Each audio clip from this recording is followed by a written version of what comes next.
Xəbər verdiyimiz kimi Biləsuvar rayonunda ağır yol nəqliyyat hadisəsinin qurbanı olan 5 nəfər dəfn edilib. Dəhşətli qəzada həlak olanlardan ikisi qardaşdır. Vasif Həsənli bir neçə ayda əskərlikdən gəlibmiş.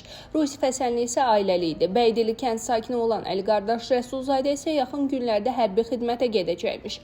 Avtomobilin su kanalından çıxarılma anının görüntüləri yayılıb. Həmin görüntüləri təqdim edirik.